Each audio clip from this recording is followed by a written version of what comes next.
রাজ্যে গেরুয়া ঝড়। 15 বছরের অচল আয়তন ভেঙে ক্ষমতায় বিজেপি। দল ক্ষমতাচ্যুত হতেই তৃণমূলের সাংসদ, বিধায়ক, কাউন্সিলর থেকে শুরু করে মুখপাত্রদের পদত্যাগের হিড়িক। মুখ খুলছেন তা বড় তৃণমূল নেতারা। এই আবহে বাংলায় পালাবদলের পর প্রথম পুর নিগম বোর্ডে ভাঙন। চন্দননগর পুর নিগমের মেয়র সহ 30 জন কাউন্সিলর পদত্যাগ করেছেন। 33 ওয়ার্ডের চন্দননগর কর্পোরেশনে তৃণমূলের কাউন্সিলর ছিলেন 31 জন। তাদের মধ্যে 30 জনই পদত্যাগ করেছেন, তৃণমূলের একজন পদত্যাগ করেননি। বাম কাউন্সিলরের সংখ্যা 2, তাঁদেরও কেউ পদত্যাগ করেননি। প্রসঙ্গত শুক্রবার সকালে 6 জন তৃণমূল কাউন্সিলর পদত্যাগ করেছিলেন। তখন থেকেই চলছিল জল্পনা। রাতে আরও চর্চা বাড়িয়ে 24 জন তৃণমূল কাউন্সিলর পদত্যাগ করেন। এর বেশিরভাগই ইন্দ্রনীল সেনের ঘনিষ্ঠ ছিলেন বলে জানা গেছে। চন্দননগরে ইন্দ্রনীল সেনের হারের পর দলের অন্তরেই ক্ষোভের সৃষ্টি হয়। তারপর থেকেই একে একে মেয়র সহ কাউন্সিলরদের পদত্যাগ।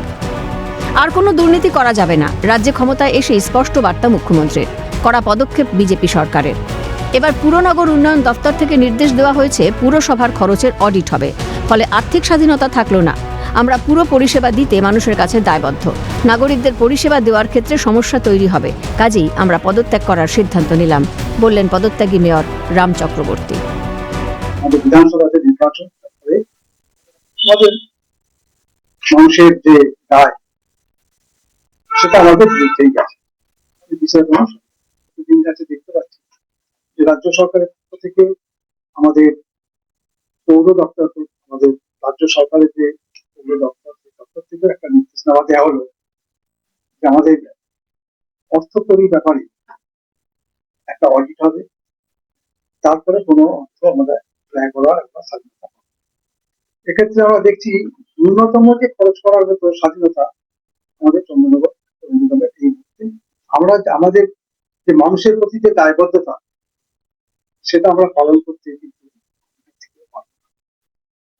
তাই আমাদের সেখানে থেকে যদি সাধারণ মানুষের কাজে আমরা ব্যবহৃত না করতে পারি, ব্যবহৃত না হতে পারি, বিশেষ করে পৌর পরিষেবার ক্ষেত্রে, তাহলে তো আমাদের থাকার যৌক্তিকতা আছে বলে।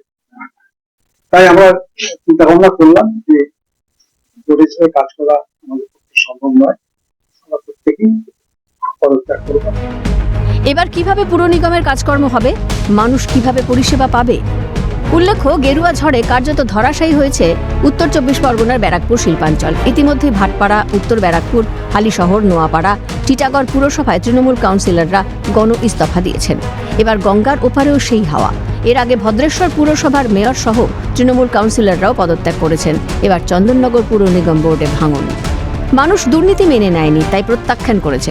আমাদের দুর্নীতির বিরুদ্ধে জিরো টলারেন্স। প্রশাসন দলের হয়ে কাজ করবে না। তবে জনরোষের ভয়ে তারা যে পদত্যাগের সিদ্ধান্ত নিয়েছেন তা ভালো, বললেন চন্দননগরের বিজেপি বিধায়ক দীপাঞ্জন গুহ।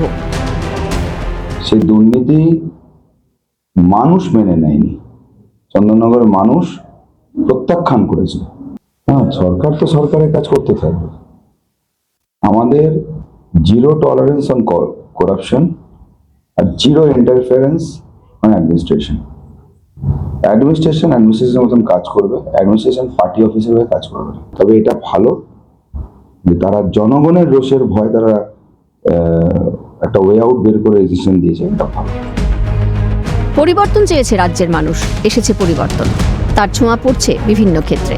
স্বচ্ছতা বজায় রেখে মানুষের সেবাই নতুন সরকারের কাছে প্রথম ও প্রধান লক্ষ্য।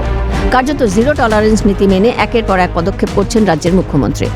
সংশ্লিষ্ট দপ্তরের ধারণা, রাজ্য এবার সুশাসন পাবে, ফিরবে গণতন্ত্র, অর্থাৎ ভরসা ইন, ভয় আউট। সমিত সিনহার রিপোর্ট, ক্যালকাটা নিউজ।